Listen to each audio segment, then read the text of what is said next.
the topic of the day starting off, what the F is going on with Kid Cudi? Now, he hosted Coachella this weekend. This is the second weekend of Coachella where it's really popping off and getting big.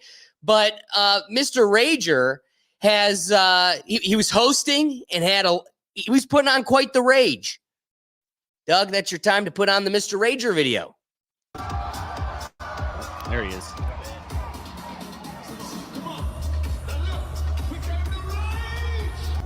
Really raging. Oh, that's Cudi raging. Mr. Rager can't rage. Cuts can't hang. So, Doug, pulling the second video here. This is what's interesting. Biggest crowd of the entire 2 weekends combined. This is Pursuit of Happiness as just before he takes himself out. I mean, you're probably wondering what left him needing to be like carried off the set. So yeah, Doug, bring in this next one too. Here we got, he wants to, I don't know what he wants to do. He wants to get close to the crowd. There's clearly holes in whatever platform he's trying to step on. So he's got to like cat toe and he's like, kablamo, snaps his ankle. Oof. And everybody's like, is this, he's trying to play it cool, can't play it cool. No. I am stuck on the ground. I'm stuck on the ground. Here, Doug, can you cut to the next one now? This is a little bit closer, a better angle of it, but it's like, all right, I don't know what he was thinking he was going to do. Land on both feet. Don't land on one foot. Your ankles are already the size of toothpicks to begin with. And yeah, you've seen his ankles. He's got smaller ankles than like a newborn child. Those shoes didn't look like the best shoes to be trying to pull off a stunt like that. No, they're even high tops too. You got to lace those bad boys up. Get that ankle support. Shoes are moot. I'm saying you're going to call yourself a kid from Cleveland and you can't jump off like a half a story rock. To me, as a kid living in the woods, that's an easy one. But when I ask the question, WTF is going on with Kid Cudi, I have a lot more going on than just the poor guy that breaks his ankle. I mean, he's out here wilding. I'm sitting here repping a proud Cleveland Kid Cudi hat. All right. On the back, it's a limited edition custom Kid Cudi Indians hat. Block C, none of that gay Guardian stuff. But it's got all the All-Star games on it. Loved this relic. I never even would wear it. I just keep it because this is a pristine thing I'm going to want to keep forever, especially now that the Indians don't even exist. But I can't even wear this with the pride that I used to because he doesn't even feel like the same guy. Not only after Ghosts, that album with Kanye, that seemed like it seemed like a real turning point for him. I had a hard time enjoying that one, but that seemed to be like the last enjoyable one. And then it very quickly turned to like a whole different person. I mean, here's him hosting SNL in a dress. He's become this guy that's like, he's wearing wedding dresses. He paints his nails. He's always in skirts. This is gay. This seems like far from the guy where you, I mean, fix your jaw strap there, buddy. I don't know. So actually, poor Doug already got rid of it. But if you looked at the stage, just remove this. Remove the dress. Can't remove the dress. It's too perfect. But here's what's weird. I would have liked to have brought it up again to show you. What are you listening to? Who you jamming? Just hit pause. Well, perfect. There we go. We're getting off the rails here. We're looking for mushrooms. Our producer in the woods. is going rogue here, guys. When it comes to, I don't know, this character that we've grown up loving and has evolved into something so weird and so bizarre, I have a hard time not acknowledging or wanting to point out like the stage that he leaps from. Giant Coachella stage. And weirdly enough, it's him with glowing white eyes, a giant, godly like statue with his hands out in a very occult type manner, glowing eyes, giant statue.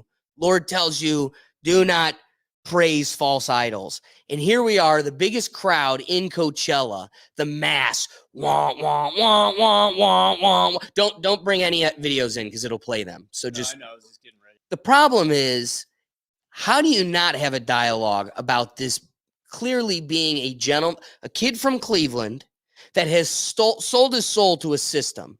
You're going to tell me you truly have the creative heart to throw on that dress. He said he was shopping for dresses online. He came across that one, and that's the one he picked. I have a hard time buying that. And I was going to have it up here, but there's just too many things are too difficult in today's episode.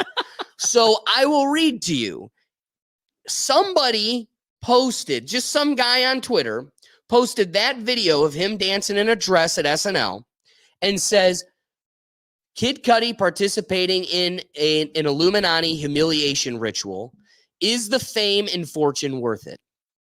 This is Scott Mescudi's comment and response on Twitter back to him. The kid's name was Isaac.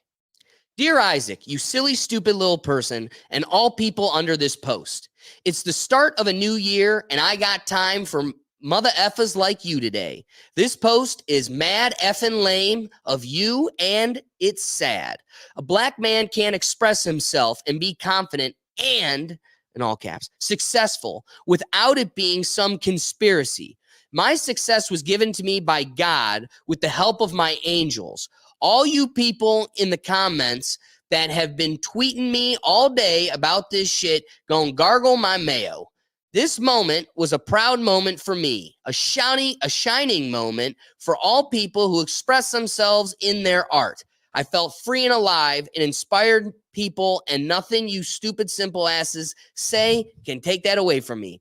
Happy New Year, you effing simps. Now, I'm just saying, clearly the dude struck a chord for you to give him an essay like that. And your language made it seem like you definitely didn't not care. But again, I feel like there is at least a dialogue that can be had around I am not opposed to a creative, like everybody remembers when Harry Styles wore the dress. Yep. And the guy kind of gets a win. Why? Because everybody's talking about Harry Styles wearing a dress. So I think there is something to, maybe you did pick it. I'll give you that. I will concede that that is a possibility, but I just don't believe it. As the artist you used to be, if you were to Google, images of what Kid Cudi, his style was in 2010. And again, artists can evolve and everybody can change. I hear you. I know it, blah, blah, blah. But it does feel like this we know studios and production labels have intervention on what they want you to be displaying. And they may not be totally steering the ship, but they can have some intervention. Oh, if they're writing the checks, they get a say in what's going on. Boom. So do you think wearing dresses, painting your nails, doing the skirts, doing what seems to be a part of the, destruction society agenda that's going on currently, do you think this was just his artistic personal choice, or could something be going on with Kid Cudi? So you mentioned earlier in your segment here that it started to go off the rails when he had his joint album with him and Kanye. Yeah. What's Kanye famous for? His fashion. Like his fashion line, the Yeezy line is definitely probably made him a lot bigger now than what he could have been just rapping and doing music. And we're starting to see this with more and more. Just about everyone who's famous has their own fashion line, their own shoe line. They're just trying to be a little high fashion. And like the Harry Styles thing we're seeing with the dress, Kanye wearing all sorts of just kind of weird things. Hell, even like David Bowie back in the day was doing some of this weird stuff as well. I wonder if that's not part of it. But here's what the difference between like Harry Styles, it gets a pass for it, and like Kid Cudi, it's just not, it doesn't feel earnest. It doesn't feel earned. Or could it be who his audience is?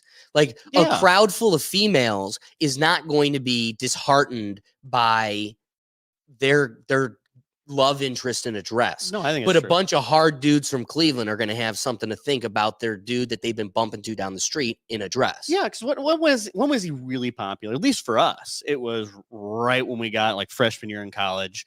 We heard the majority of probably his bigger songs, and that's kind of how you cultivate that audience. And then all of a sudden, now you're doing the Harry Styles audience. I just don't see it as earnest. And at least if that's kind of how he's always been, just been a kind of a weirdo with fashion. That's not doing, we probably don't want Doug to pick out any more pictures, but when you look at it, some of his early albums, his early stuff, okay, just kind of like, not even like rapper, just like kind of Midwestern dude. Yeah. It wasn't anything crazy or, highfalutin. And now we're going crazy and highfalutin, just makes him unapproachable, almost unlikable.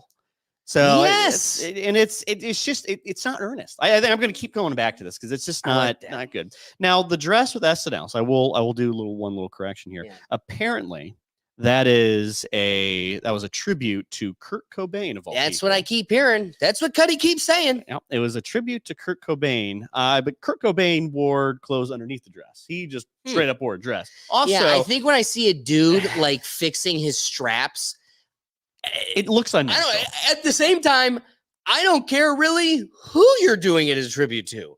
You could be doing it as a tribute to God. Still doesn't satisfy me. It doesn't satisfy God either.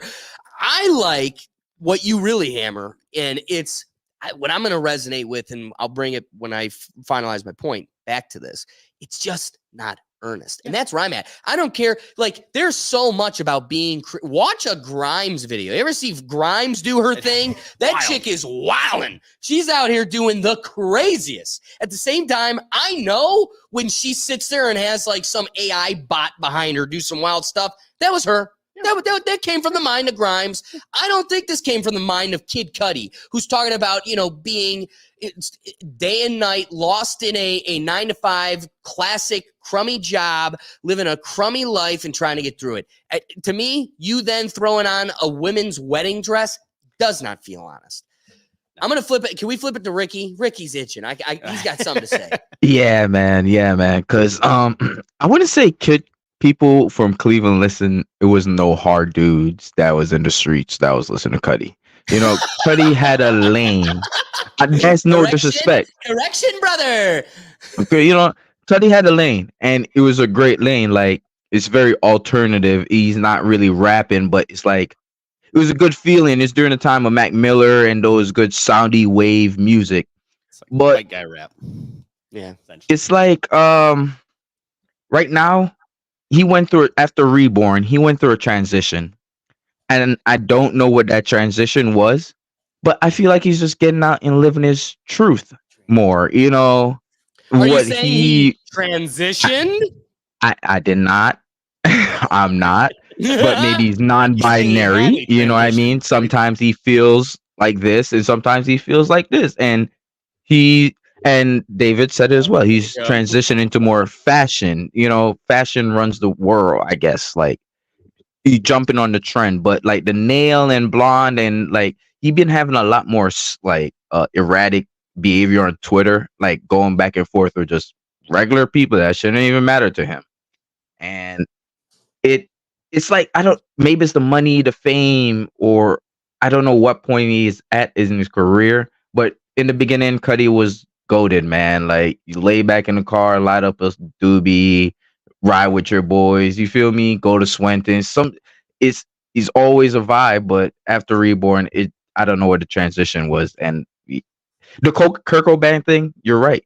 Kurt Cobain wore something under it, and I hope it doesn't. There's a conspiracy as well of black men in America wearing dresses, and that's to like indoctrinate them, and they have it made after that.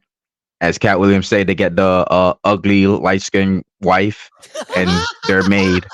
So I love Cudi old music. I don't know nothing about the new, man. Didn't Dave Chappelle tell us that too? That's why he had to skip out. Yep. He had to hang out with Zenas over there in South Africa. He also goes into the conversation of like, can you separate the art from the music? Like, from the person, you know what I mean? Again. Yeah, you know what I mean? We're back at Ricky, I don't know if I think you saw it. We were doing a new show, polling the people, and we were just throwing it to people. Did Yeah. Michael Jackson do it? And they're like, do what? And I'm like, it. Yeah, I seen it. We I left seen the it. question to interpretation, but then once we had somebody that was worth talking to and we could kind of press the point more, we would always evolve the topic into can you separate the art from the artist?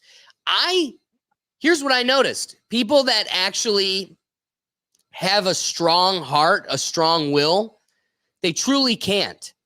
But that's not the masses. And I'm telling you, the majority of everybody I spoke to was like, it's kind of like a fat rat with their cheese. Does it satisfy me? Does my tummy full? I will do it. And like, they don't care how good Michael Jackson makes them feel, or in this scenario, we don't stand for anything. We could be like, oh, the dude grapes people and is a terrible person. And we're like, but I like the music. I'll listen to it on my way to work. I'll forget that he does that in his free time. I don't know. There is a certain point where I can separate the art from the person, but it's to a certain extent. There's a line, you know what I mean? If it has nothing to do with me and I don't feel attacked or nothing like that, even if I feel attacked, I still can listen to your old music. But Right. I ain't gonna move on in the future with you. You know what I mean? As a fan, like I'm gonna carry the memories that music gave me. I think his current performances, even with the dress, that is the art. The artist and the art are one and the same. So the performance is the art. It's not like he's wearing dresses on his free time when he's sitting out at home. This is the art he is out there. You know, and that's fair. But what feels goofy to me is I want to be able to get to that place, but I can't. You know, when I wear this hat, I cannot separate the fact that the dude on my head wears dresses. And again, we just brought up Kurt Cobain, Harry Styles. You never go full retard. We learned that from Tropic Thunder. And we just brought up a whole bunch of examples where they did it one time. This is the guy's shtick now. The guy on my head wears dresses. That's just what he does. He wears rainbow nails. I mean, he creeps people out. I wanted to have a video ready for us here, but there would have just been too many. There's another one in the heart of the pandemic where he is at Selena Gomez's house. Selena Gomez is doing a live stream and she's like, look who I have here. You know, another favorite member of the Illuminati. Check it out. Check it out. And Kid Cudi, his comments to the people. And again, her name is Selena Gomez. If you're unfamiliar, this is what? The most followed person on Instagram. So you've got the most followed person on Instagram doing a live. And Kid Cudi goes, she's like, oh, we're live to 50,000 people. Say hello. And Kid Cudi goes, y'all see when that guy went live and like just got shot by like 10 cops in front of his wife? And he's just going on this rant about a dead guy. And she's just like, oh, okay. And he's like, but then the dead guy. And okay, I get where we were at in the world. I get, blah, blah, blah. I'm here. I've checked all the boxes. And I said it. We're good. But moving on, it's like, that's a little weird, dude. She just wants to talk about, I don't know, makeup tutorials and music. You happen to be two of the biggest stars in an entire industry. Hey, you want to talk about a thing we do in our pastime? No. Do you want to know what I saw on live? Dead people. It just leaves people with a weird taste in their mouth. So to me, I'm walking around with a Kid Cudi hat on, and I can't separate this weird asterisk. If you go read Weird Scenes Inside the Canyon, you've got instances where Jim Morrison is out here telling the lead singer of The Doors is telling us that, you know, his whole career, my parents are dead. Well, then we come to find out his parents aren't dead. Well, they are dead, but they're dead to me because, well, I don't like what he stands for with the Vietnam War. Okay, I could buy that because his dad was a general in the Vietnam War. But then the front cover of this book that exposes how this whole industry was made by the CIA, like the music industry in Hollywood and Laurel Canyon there in California.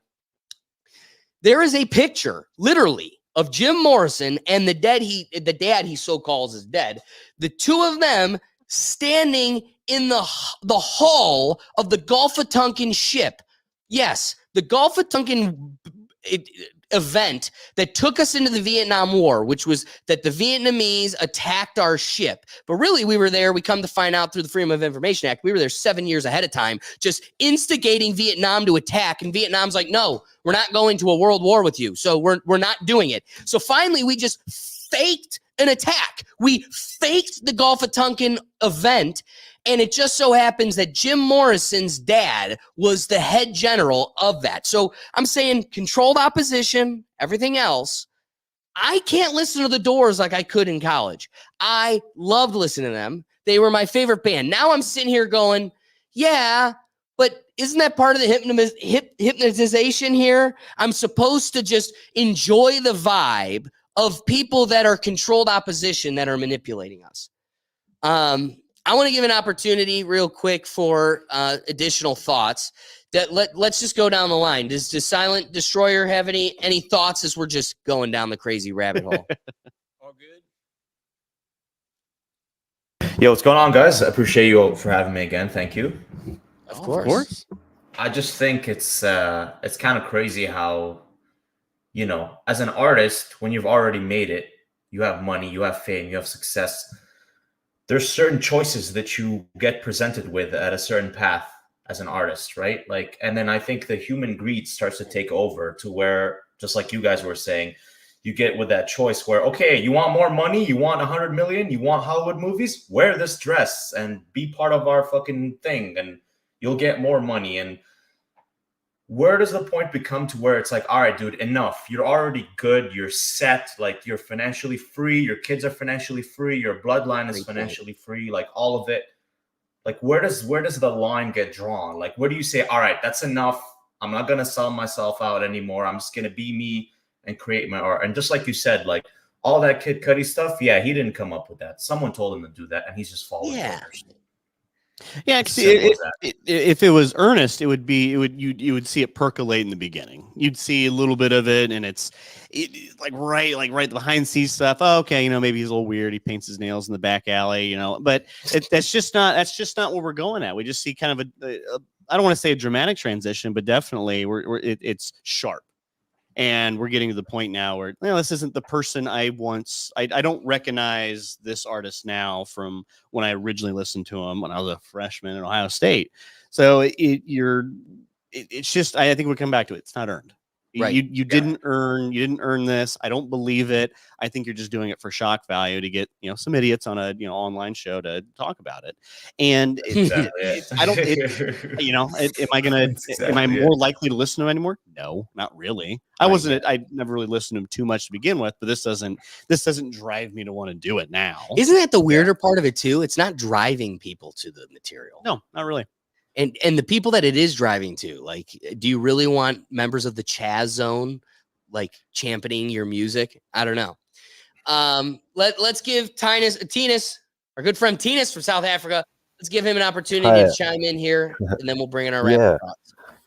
Yeah. I think, with every artist speaks a specific set of languages, and for every artist to develop himself, he's got to find himself. And like you said, he's got to stay connected. So he's got to last in his principle. Otherwise, he'll reach determination and cause and effect. He'll grow. But the exponential part to his existence always remains his conscious mind. He will always have to listen to his inner voice in order to create. And so in some ways, this could be interpreted as such, being known as something dominant in society, like a male, transpiring his values into a twisted belief system, which is actually making him consider an illusionary existence, wearing women's clothing, which is ultimately a cry for help, which he's chosen to willingly identify with. But this is the sensuality that outlays his core identity at that time. But I obviously don't know him. I still, think of him no less than I would regard any other living, because, he's got his own principalities, and there are flexes and norms and so many intricate lines between what shapes a person and what really keeps him in control. It's rather that those choices be added up, and that we look at life with sort of a learning curve when it comes to, you know, sometimes disastrous or even the fail of error and transpired beliefs. Even the corruption of mind could sometimes have a cataclysmic weight, and not only a desecration on what we interpret our own language and value, but rather also what we see, what lies outward. And that is sometimes the hardest thing to fix. And so we have to recreate scandal for ourselves. You know, it's part of life. That is a great way of presenting it. And again, it brings good hope too. So bringing in my wrapping thought here, here's what I'm looking at. David, I think, not to present as you would say it, Circle jerk. I'm trying to avoid one, but the truth is I really love David making the point. So I don't have to make it two-dimensional and talk about how I don't like you in a dress, and I don't like your nails painted, I don't like you in skirts, and I just don't like what you're doing. I don't even have to get into that, because truthfully, even if you did do it and I didn't like it, it wouldn't matter if it was who you were. And it just doesn't feel earnest. It doesn't feel earnest to anybody. For the people that are deep fans, for the people that only know him at a surface level, it doesn't feel earnest. In a world where it is, I want to have compassion. I want to be able to respect somebody that wants to live their truth. But as it was brought up prior to me, Silent Destroyer and those others, it just feels like this didn't come from the original artist that was making music we liked and is making music that we liked. Now the music doesn't really sound the same. So where did that intervention come in? But then also it doesn't, this didn't come from the mind of the person. And if it did, I think we would also reflect upon it different. Before I totally close my point, Doug, there's 2 videos that we didn't touch upon. So here's what I want to get at. The man, when we criticize him, is like, stop being homophobic. No, not these 2. There's 2 queued up. There's yes. So this right here is Joe Burrow after the Super Bowl talking about, I don't know, just throwing the ball around, getting asked about being a kid from Ohio. What about music? What are you listening to? Who you jamming? Well, Kid Cudi, growing up. Oh, yeah. That was my guy. Cleveland guy. We've had a relationship. We Oh, hung out after the Super Bowl. We're good friends now, so that's been awesome. What did you slip up with there? Roll it back one more time. Roll that tape back. Doug, What about music? What are you listening to? Who you jamming? Well, Kid Cudi, growing up. Oh, yeah. That was my guy. Cleveland Okay. guy. We've had a relationship. We hung out had after a- the Super Bowl. We're good friends. So maybe he is living his truth. I sip from the rainbow cup as I say it. But here's the truth. I don't care one way or the other. But go to the second video, because speaking of him hanging out after the Super Bowl with Kid Cudi. All right, one, this is a weird way of dancing. Like, I just, for Joe Smooth, Joe Cool, just don't look cool. But, okay, here's my biggest, I got beef. I'm throwing the hat down. End this video. I'm done. Get this crap off. This is where I get pissed. You are the Cleveland guy. I am wearing the Cleveland limited edition Kid Cudi hat. You literally will not find me dead in a box being buried in a Bengals jersey. I don't care if I'm Joe Burrow cigaring it all night long after the Super Bowl. I am hitting it up next to my hitter in a freaking Myles Garrett jersey or Chubb. I'm going to be shoving Chubb down his throat. I'm going to be like, yeah, you know that giant ox you can't tackle? Love you, man. I love you, Joey B. But you can't stop us. You know that defense that just eats you for lunch?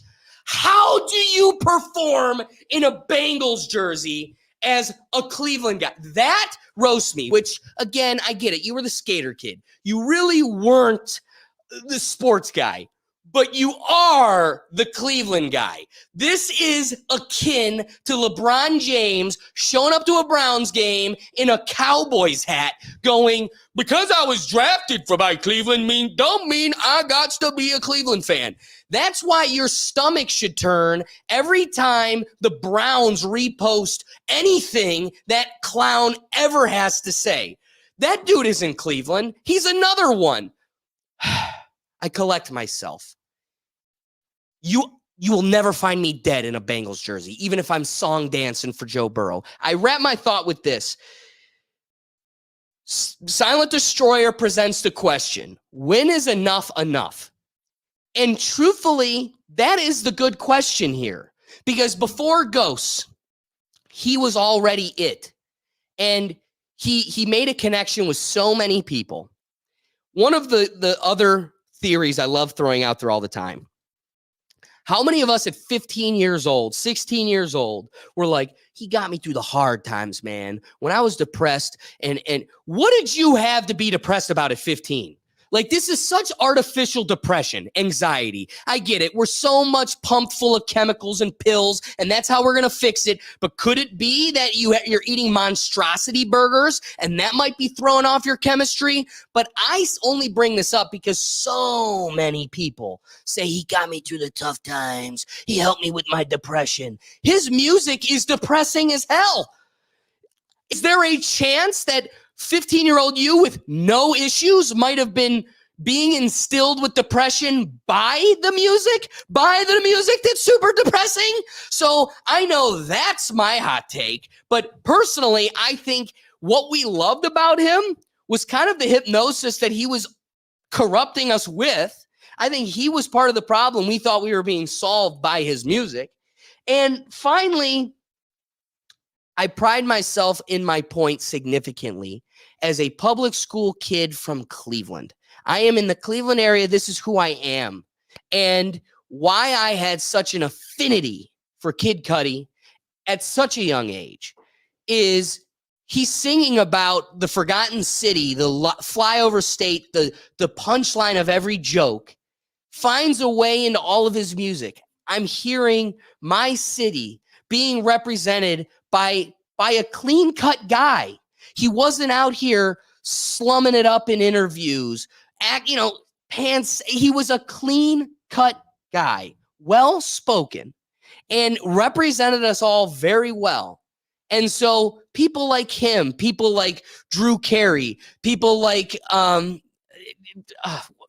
what's the guy? It starts with an A, like Armand. He has his own show. Anyway, Cleveland people give you this hope that, like, everybody says for me, I'd be stupid to build the Rethink Tank in Cleveland.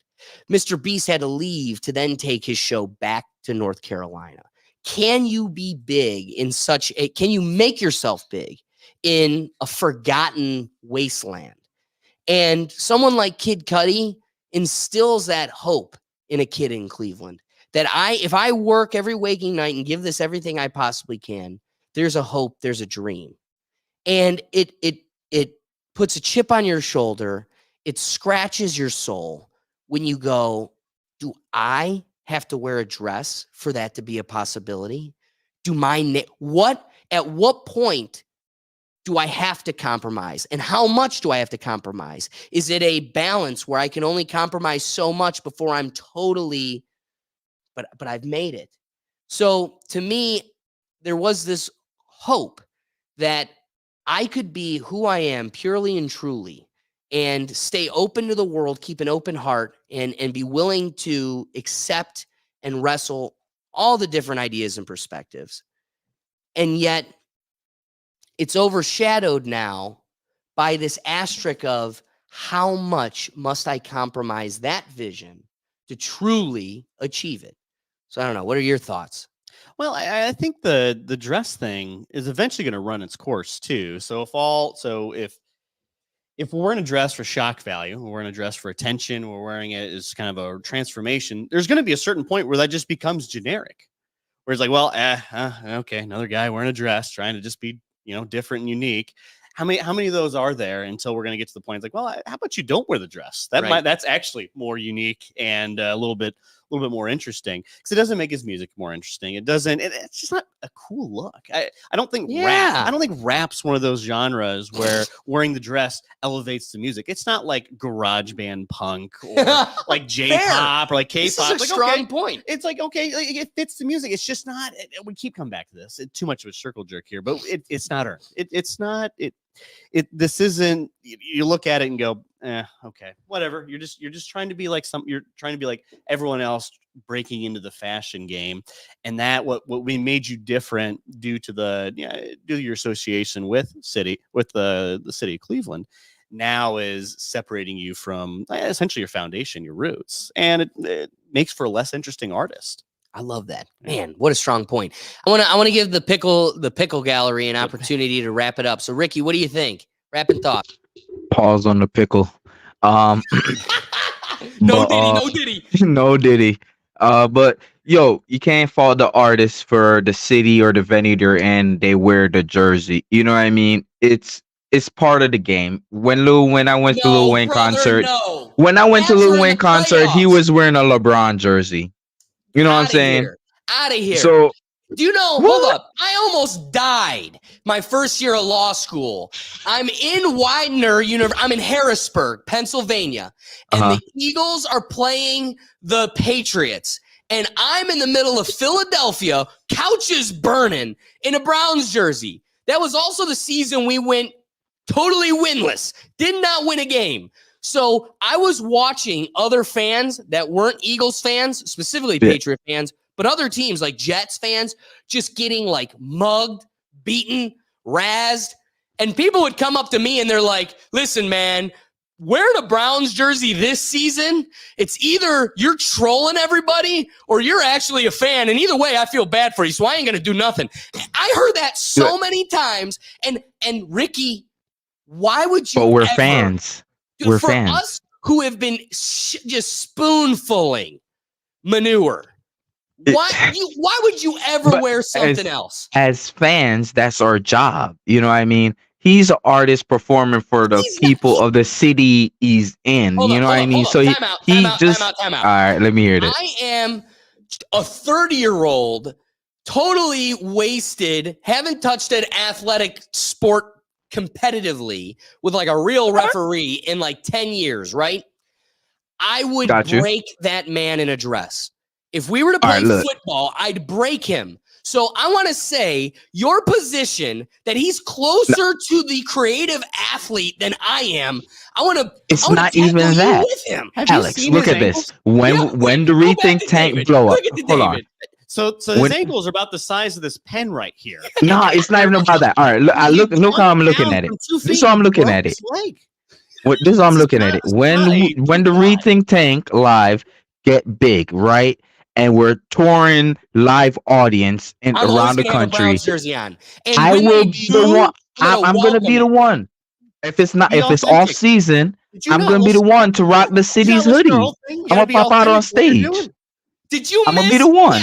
See, this is why Kid Cudi is in earnest. You're wearing dresses. You're wearing Bengals jerseys. The Bengals jersey is my proof that there's nothing real about it. But that's a lot of art. That's all artists. Every city they go in, they put on the jersey or something to do with the city. So when the Rethink Tank get big and you have me on the road with you, I'm going to have on the Utah hoodie.